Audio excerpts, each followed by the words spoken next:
Meu povo, vamos aí para a aula 6, bloco 2, para a gente continuar esse processo de reforma. Depois a gente vai ter um bloco 3 para poder terminar esse conteúdo, para falar do calvinismo, do anglicanismo e da contra-reforma, e também até apresentar os efeitos dessa reforma protestante na Europa. Cara, a gente já começa a desenhar uma visão interessante quando você olha a atuação de quem? Desse cara aí, do Lutero.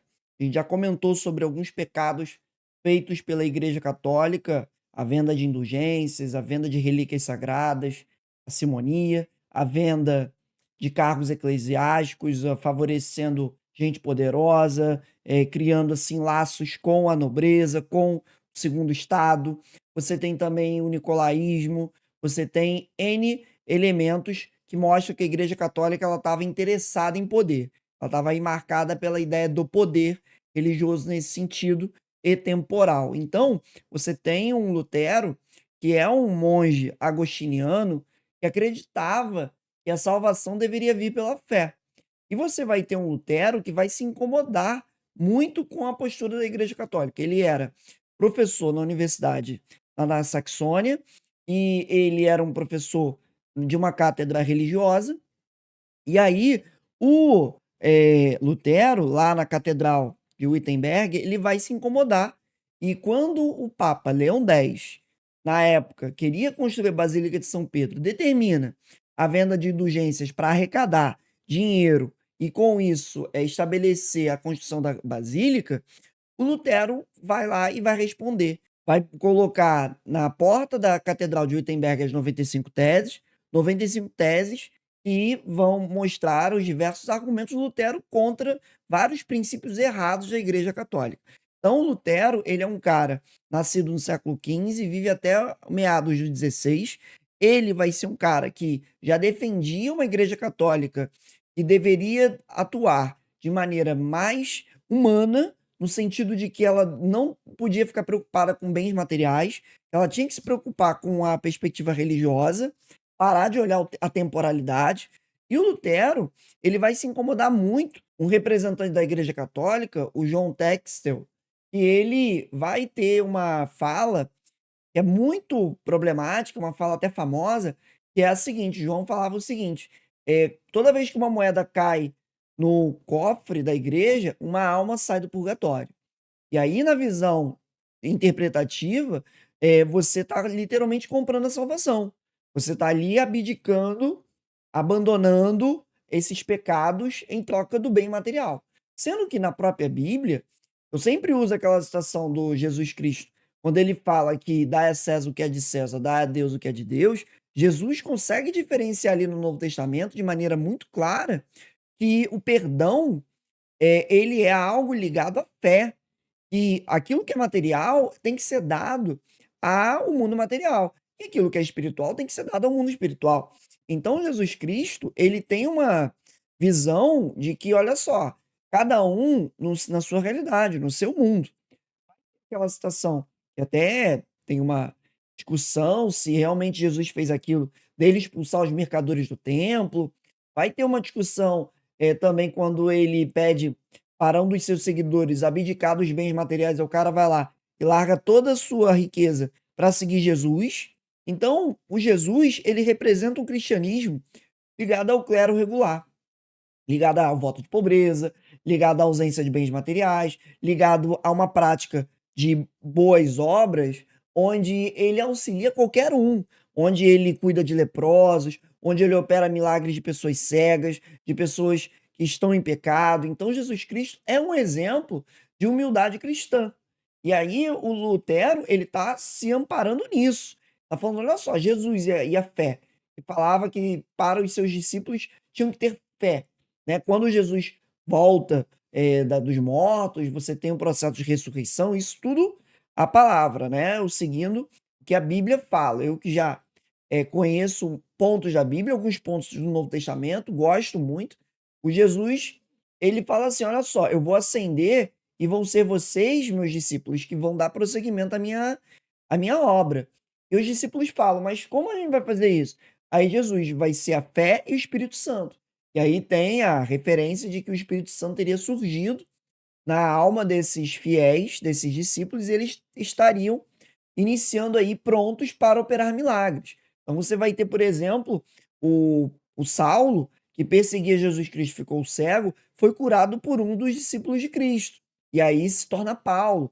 Paulo, o apóstolo, que tem um filme sobre ele, tem referência. Então você tem uma figura do apóstolo Paulo que vai ser muito importante na difusão do cristianismo para o Império Romano até, porque o Paulo era romano, então você tem elementos aí muito interessantes. O Lutero, ele está se amparando nisso.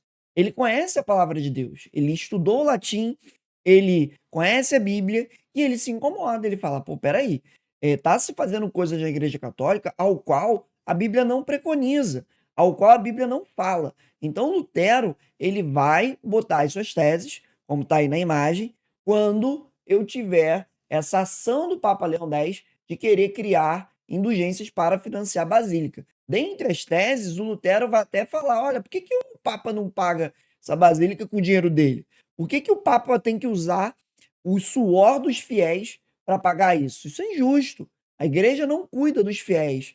Então, vamos voltar para aquela lógica que eu comentei no bloco um, de que havia também uma insatisfação com uma igreja católica que mantinha estruturas sociais e mantinha a realidade de exploração do segundo grupo para o terceiro grupo. Os servos sofriam muito.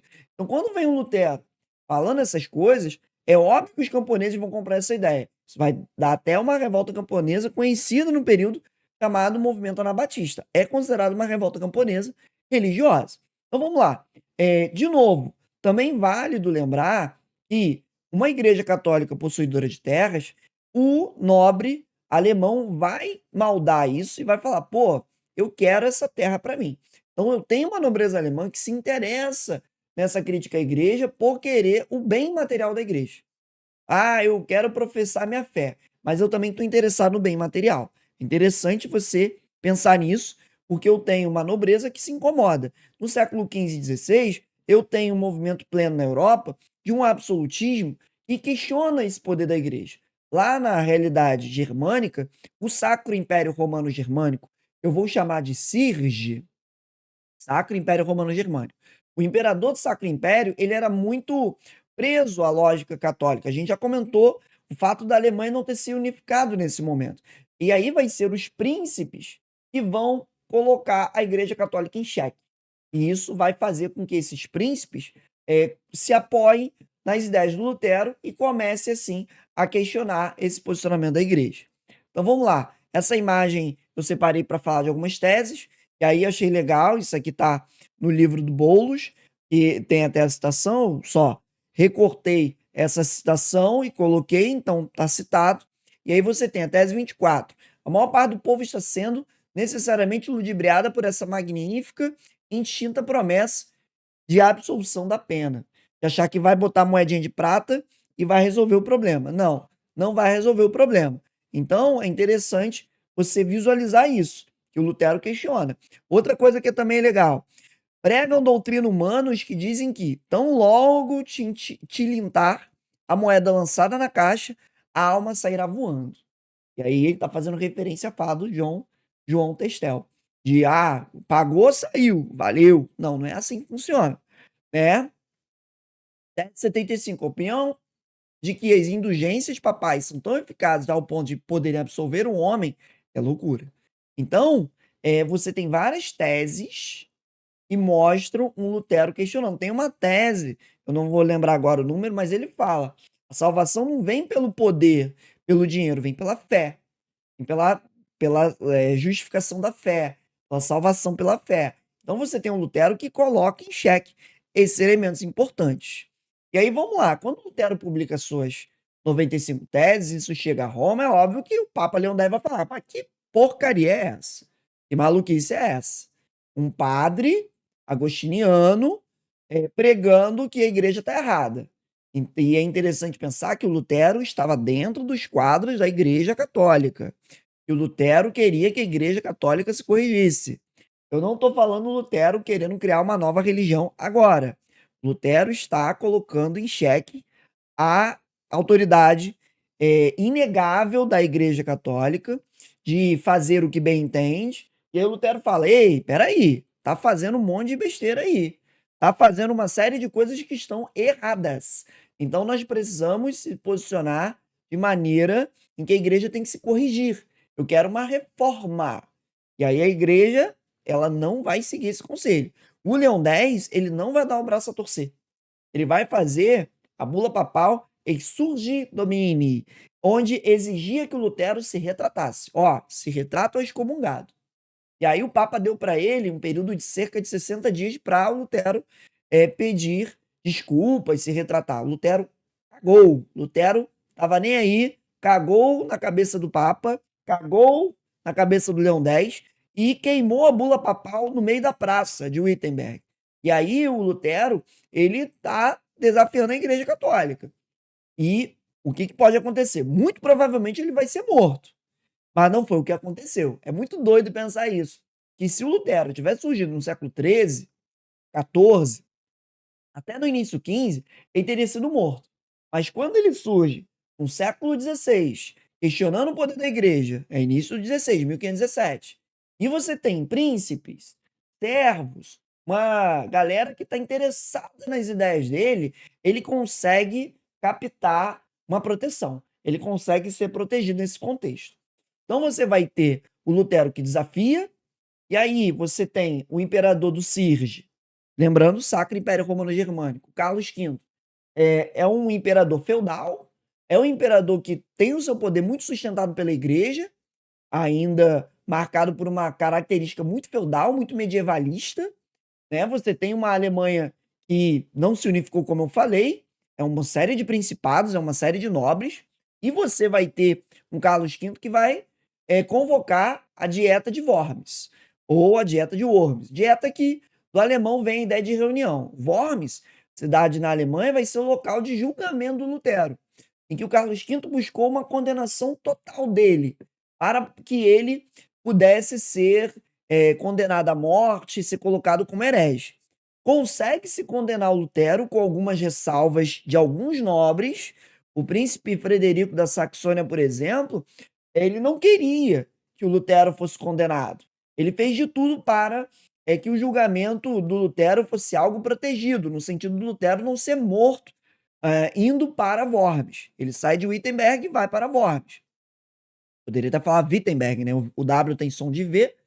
Então você tem o Lutero que vai para Worms e o Frederico fala: olha só, tem que ter uma proteção para esse cara. O Lutero é protegido, condenado, e no processo de ser levado à prisão para ser condenado, ele é sequestrado pelo próprio Frederico da Saxônia para protegê-lo. E aí o Lutero, como ele tem apoio dessa nobreza e gostou das ideias, vai ter um refúgio, vai ficar recluso anos, protegido para evitar ser morto, né, ser colocado na fogueira, e nesse processo ele vai tanto traduzir a Bíblia do latim para o alemão, isso é importante até para a língua alemã, que se consolida. Tem até alguns autores que falam que a Bíblia em alemão do Lutero é a primeira possibilidade de uma gramática em alemão, porque aí você tem regras textuais ali, claro, Lutero, a escrita da região de Wittenberg, mas você tem regras textuais ali que facilitam a divulgação do alemão. Então Lutero vai traduzir essa Bíblia e também vai desenvolver sua doutrina. Eu peguei até a cena, ele está traduzindo a Bíblia. Tem o filme Lutero, que eu vou botar a imagem agora, tá aparecendo para vocês. O filme Lutero, que tem no YouTube, é um filme fantástico, maravilhoso, tem várias versões de filmes, e o Lutero é um filme muito bom com um dos irmãos Fiennes, eu não sei se é o Joseph ou Ralph Fiennes, eu sempre confundo, mas é um filme maravilhoso e é uma aula. O que eu estou apresentando aqui para vocês é basicamente uma aula. O filme comenta até detalhes e muitos livros não comentam. Por exemplo, no filme aparece o Ulrich Zwinglio, que seria um discípulo do Lutero e que tenta levar as ideias luteranas lá para a Suíça, mas acaba sendo pego e morto. Até mostra isso no filme com uma licença poética, porque o Zwinglio começa até um trabalho e aí depois é substituído pelo João Calvino, que dá continuidade à sua obra. Então você tem um Zwinglio que aparece no filme. Você tem um Lutero que aparece várias vezes no filme. É bem interessante a postura do Lutero no filme, né? Então é bem legal, bem maneiro. O filme é muito bom, é muito é muito bem feito, então é um filme de muita qualidade. Legal? Beleza? Então vai lá assistir, você vai gostar. E aí você tem um Lutero que, devido a esse posicionamento, devido ao que ele falou, devido ao que ele desenvolveu, devido ao que ele questionou, é óbvio que isso vai alimentar movimentos sociais que questionam toda a estrutura da sociedade. E esse movimento vai ser o movimento anabatista. Então você vai ter, até aparece no filme, o Thomas Manzer, que vai começar a questionar a estrutura social vigente, sociedade estamental, tributos servis, os servos sendo explorados pela nobreza e pelo clero, as terras clericais e as terras senhoriais. O Mantzer e o Florian Geyer vão ser. Aparece mais o Mantzer. Muitas das vezes só aparece o Mantzer. Mas você tem alguns livros que falam do Florian Geyer, vão ser os líderes do movimento anabatista, e esse movimento ele vai entrar em choque com essa estrutura de sociedade estamental. Eu até comento em sala que é como se antecedesse a Revolução Francesa, mas sem muitas ideias vigentes. Não tem iluminismo aqui, não tem N coisas que são vigentes, mas o choque desses servos é o quê? Olha só, é uma sociedade desigual. Eu quero uma sociedade igualitária. Eu quero as terras sendo dadas aos camponeses. Nós trabalhamos nessas terras. Então você vai ter um movimento anabatista que vai questionar essa estrutura social. Só que quando eu tenho um movimento que coloca em xeque não só o clero, mas também a nobreza, o Lutero, se posicionando a favor desse movimento, seria suicídio. Então o que o Lutero faz? Lutero condena o movimento. Fala que o movimento é de saqueadores assassinos, fala que o movimento é problemático. Então esse movimento ele vai ser duramente combatido pela nobreza. A nobreza, tanto católica quanto luterana, vai atacar esse movimento, e você relata da morte de 100.000 pessoas, inclusive a execução de Mantzer e Geyer. Então você tem um movimento anabatista que ele é um movimento que questiona a realidade social vigente daquele período, mas que, obviamente, devido ao contexto, devido a uma nobreza não querer aceitar, obviamente, essa transformação, é um movimento que vai ser combatido duramente. Aí você tem Batalha de Frankenhausen, que é a batalha que os anabatistas são derrotados e massacrados pela nobreza de 1525. Então, você vai ter esse movimento, que é um movimento que o Lutero condena. E aí, o que a gente pode falar de resultados? Resultados dessa reforma iniciada. Primeiro que, além do príncipe da Saxônia, o Frederico, você vai ter outros nobres que vão adotar o luteranismo. Essa cena do filme é a cena em que os nobres eles não concordam com a ordem do Carlos V, na Dieta de Spira, que ele tinha ordenado que, olha só, eu quero que o luteranismo seja reprimido. E aí os nobres falaram, não, nós não vamos reprimir. Nós estamos protestando, protestantes, a nossa fé. Então, daí que vem a palavra protestante. Protestando a nossa fé nesse sentido. Então, você tem a origem do movimento protestante, você tem os nobres adotando o protestantismo, adotando esse pensamento luterano, óbvio, confiscando terras da igreja, confiscando posses do clero, enfraquecendo a igreja no Sacro Império Romano Germânico. Então, muito importante e que, de certa forma, cria um espaço de disputa. Você vai ter uma nobreza luterana e uma nobreza ligada ao Carlos V, uma baixa nobreza que dependia do Sacro Imperador. Então, você vai ter um palco de divisão. O Lutero, no ano seguinte, ele conclui a sua doutrina. Ele determina o que é a sua doutrina. E aí você vai ter aquilo que é conhecido como a Confissão de Augsburgo. Para quem já assistiu essa aula de reforma comigo, vai perceber que eu estou fazendo de uma forma cronológica. Então, quando os nobres eles protestam querer professar a sua religião, o ano seguinte o Lutero apresenta a sua doutrina, que é marcada por salvação pela fé, um sacerdócio universal e infalibilidade da Bíblia. A Bíblia não pode falhar, a manutenção do batismo e Eucaristia em substituição a 7 sacramentos que a igreja fazia, de 7 só vai ser mantido a Eucaristia e o batismo. A igreja submetida ao Estado, à influência desse pensamento de idade moderna, de uma igreja que perde espaço, de uma igreja que perde força. É muito importante pensar isso. É muito significativo pensar isso. Você tem uma Bíblia que deve ser de livre interpretação, então não tem que ser presa ao que a igreja fala. Você tem uma coisa que é complexa entender, mas é a negação da transubstanciação e estabelecimento da consubstanciação. Palavras difíceis, o que que isso significa? A Igreja Católica dizia que lá no vinho e na hóstia, aquilo era realmente o sangue de Cristo e o corpo de Cristo. O Lutero fala, não tem como aquilo ser o corpo de fato e ser o sangue de fato, porque Cristo desencarnou, morreu, foi enterrado, ressuscitou e o corpo ascendeu para os céus. O que nós defendemos, a consubstanciação, é que a hóstia representa o corpo de Cristo, é similar, mas não é o corpo. E o vinho representa, é similar, mas não é o sangue. Então, entenderam a diferença? Na Igreja Católica, eles acreditam que a hóstia é o corpo e que o vinho é o sangue. Na visão luterana, a hóstia representa, é similar, e o vinho representa, é similar. Então, você tem um distanciamento das práticas luteranas com as práticas católicas. Uma coisa que eu queria desenvolver melhor, que passou aqui na minha cabeça, fala melhor. Quando você fala de sacerdócio universal, você está querendo dizer que qualquer um que estudar, qualquer um que ler a Bíblia, qualquer um que fazer uma formação séria, vai se tornar um pastor, um padre, um representante religioso. Vai ter o poder de guiar as ovelhas. E, dois, a Bíblia é infalível.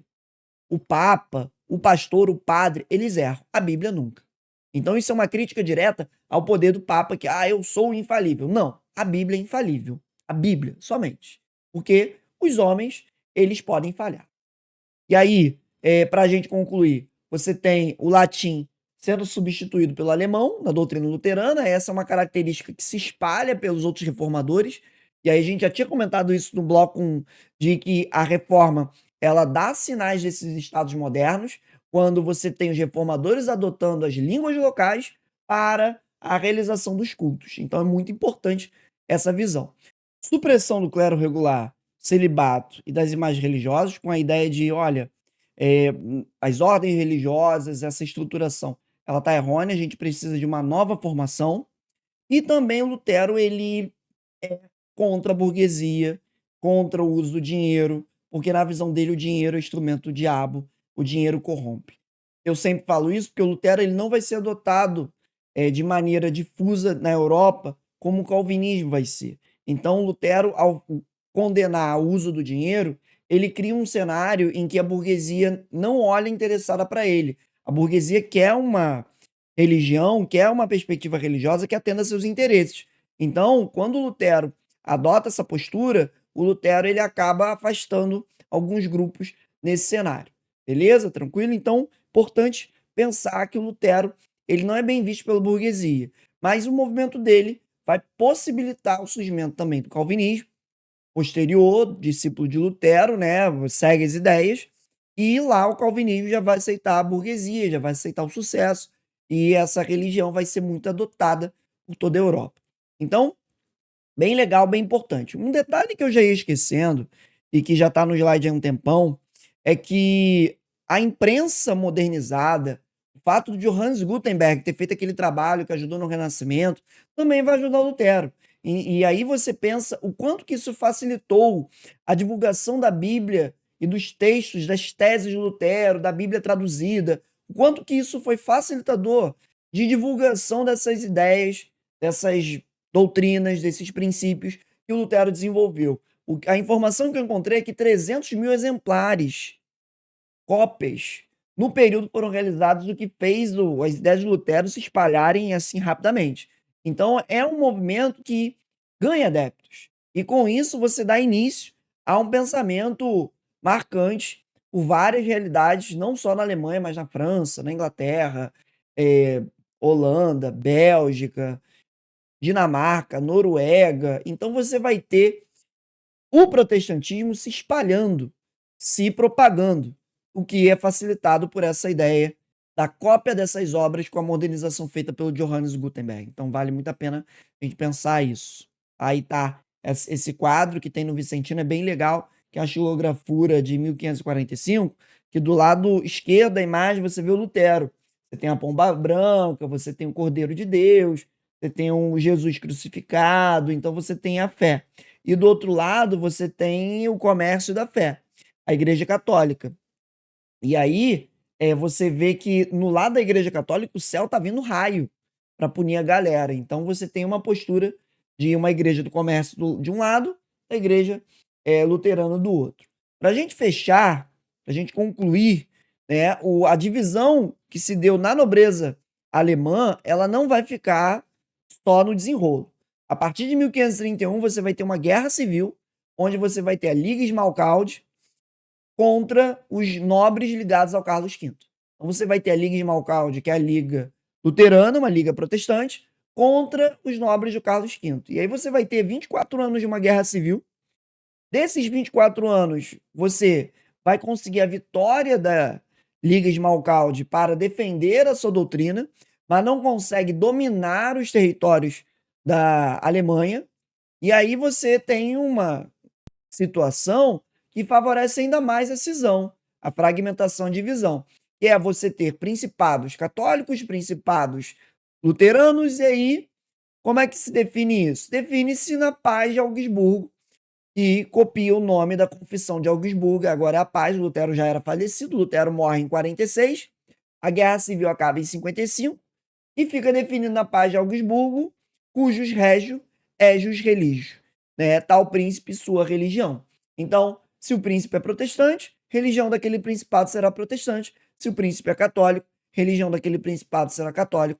Essa imagem que os príncipes entregam, essa formalidade da Paz de Augsburgo, ao Carlos V, e você tem o fim da realidade da Guerra Civil na Alemanha, dando início a esse movimento pleno e a reforma, que obviamente não vai ficar limitado à Alemanha, né, pessoal?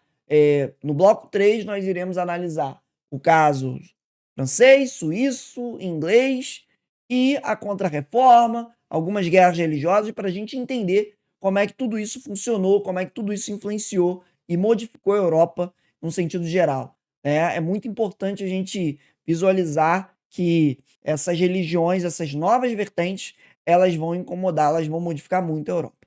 Valeu? Daqui a pouquinho a gente tá aí. Tamo junto. Até a próxima.